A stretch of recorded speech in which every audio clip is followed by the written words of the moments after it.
AI বা কৃত্রিম বুদ্ধিমত্তার জগতে সবচেয়ে ভালো রাস্তা বা একটা সেরা পথ খুঁজে বের করা কিন্তু বেশ বড় একটা চ্যালেঞ্জ।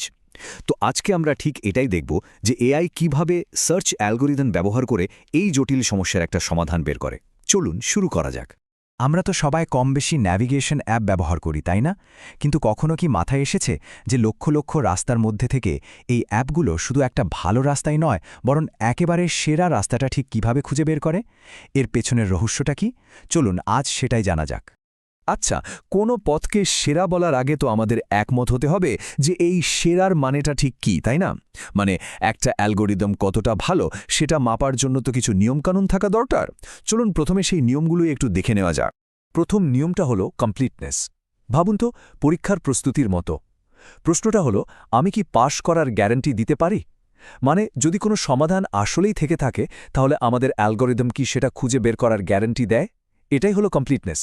এরপর আসছে অপটিম্যালিটি। আবার ওই পরীক্ষার উদাহরণটাই যদি টানি, তাহলে প্রশ্নটা হবে শুধু পাশ করলেই হবে নাকি আমি সবচেয়ে ভালো রেজাল্টটা করতে পারবো?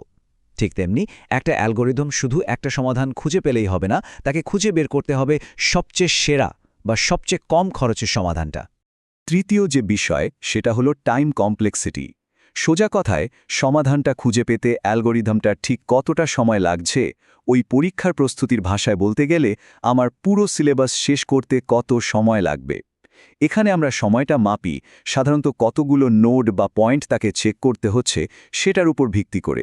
আর সবশেষে স্পেস কমপ্লেক্সিটি। এর মানে হলো এই পুরো সার্চটা চালানোর জন্য কম্পিউটারের কতটা মেমোরি লাগছে। পরীক্ষার জন্য যেমন আমাদের অনেক বই, খাতা, নোটস লাগে, ঠিক তেমনই আর কি। তো নিয়মকানুন তো জানা হলো। চলুন এবার আমাদের প্রথম অ্যালগোরিদমের সাথে পরিচিত হওয়া যাক। এর নাম ইউনিফর্ম কস্ট সার্চ বা সংক্ষেপে ইউসিএস। একে বলা যেতে পারে আমাদের দলের একজন নির্ভরযোগ্য কিন্তু একটু ধীর গতির সদস্য। ইউনিফর্ম কস্ট সার্চ বা ইউসিএস কিভাবে কাজ করে ভাবুন। এটা এমন একজন যে কিনা সবসময় সবচেয়ে সস্তা রাস্তাটা খোঁজে।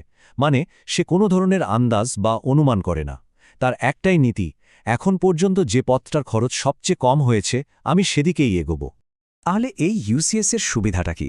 এর সবচেয়ে বড় প্লাস পয়েন্ট হলো এটা দারুণ নির্ভরযোগ্য। গ্যারান্টি দিয়ে বলা যায় যে এটা সেরা সমাধানটা খুঁজে বের করবেই। কিন্তু এর একটা বড় সমস্যাও আছে। এটা অনেকটা কচ্ছপের মতো ধীরগতির আর প্রচুর মেমোরি খরচ করে। কারণটা সহজ, ও সম্ভাব্য সব রাস্তা একেবারে খুঁটিয়ে খুঁটিয়ে দেখে। তো ইউসিএসকে মনে রাখার সবচেয়ে সহজ উপায় হলো এই কথাটা: নিরাপদ কিন্তু ধীর। নিরাপদ কারণ সেরা সমাধানটা পাওয়া যাবে, আর ধীর কারণ ও কোনো শর্টকাট নেয় না, সবকিছু খুঁটিয়ে দেখে।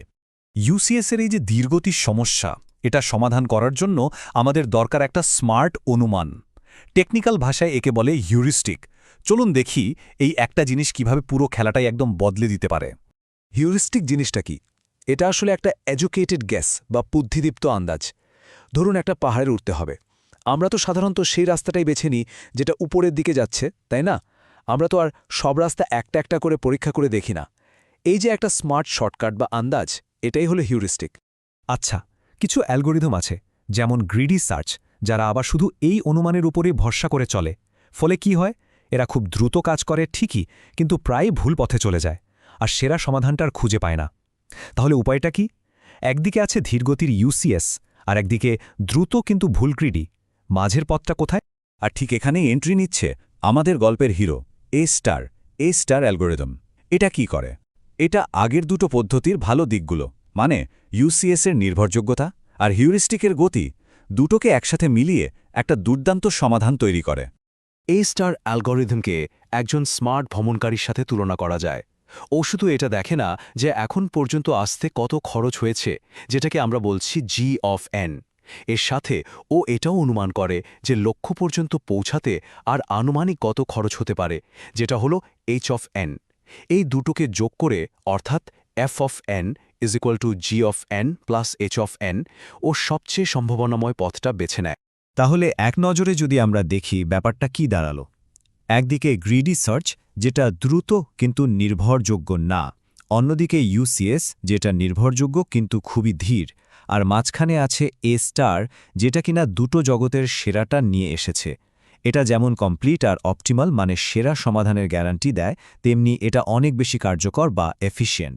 কিন্তু প্রশ্ন হল, এস্টার কিভাবে এত নিশ্চিতভাবে সেরা সমাধানটা খুঁজে পায় এটা তো আর ম্যাজিক নয়, এর পেছনে কিন্তু বেশ শক্ত গাণিতিক যুক্তি আছে। চলুন খুব সংক্ষেপে দেখে নিই ঠিক কোন জিনিসটা এস্টারকে এতটা শক্তিশালী আর নির্ভরযোগ্য করে তুলেছে। এ যে সেরা সমাধানটা খুঁজে পায় তার মূল কারণ হলো এর অনুমানটা সবসময় আশাবাদী হয়। টেকনিক্যালি এটাকে বলে অ্যাডমিসিবল হিউরিস্টিক। এর মানে হলো লক্ষ্যে পৌঁছানোর জন্য যে আনুমানিক খরচের কথা বলা হচ্ছে সেটা কখনোই আসল খরচের চেয়ে বেশি হবে না, হয় সমান হবে না হয় কম হবে। আর যেহেতু এর অনুমানটা কখনোই আকাশকুসুম হয় না, তাই এ স্টার ভুল কোনো পথে আকৃষ্ট হয়ে পড়ে না এবং শেষ পর্যন্ত সেরা পথটি খুঁজে বের করতে পারে। আর এ স্টার যে একটা সমাধান খুঁজে পাবেই, মানে এটা যে কমপ্লিট, তার কারণ হলো এর কাজ করার পদ্ধতিটা খুব সুশৃঙ্খল। এটা কম খরচের পথগুলো একটা একটা করে পরীক্ষা করতে থাকে, তাই যতক্ষণ পর্যন্ত সমাধান পাওয়া সম্ভব আর পথের সংখ্যা অসীম নয়, এ স্টার তার এই গোছানো পদ্ধতির মাধ্যমে লক্ষ্যে পৌঁছাবেই। তাহলে এই পুরো আলোচনা থেকে আমাদের মূল শিক্ষাটা কি? শিক্ষাটা বেশ সহজ কিন্তু খুব শক্তিশালী। জানা তথ্যের মানে এখন পর্যন্ত যা খরচ হয়েছে সাথে একটা বুদ্ধিদীপ্ত অনুমানের মানে ভবিষ্যতে কি হতে পারে মিশ্রণ ঘটাতে পারলে অনেক কার্যকর আর শক্তিশালী সমাধান তৈরি করা সম্ভব।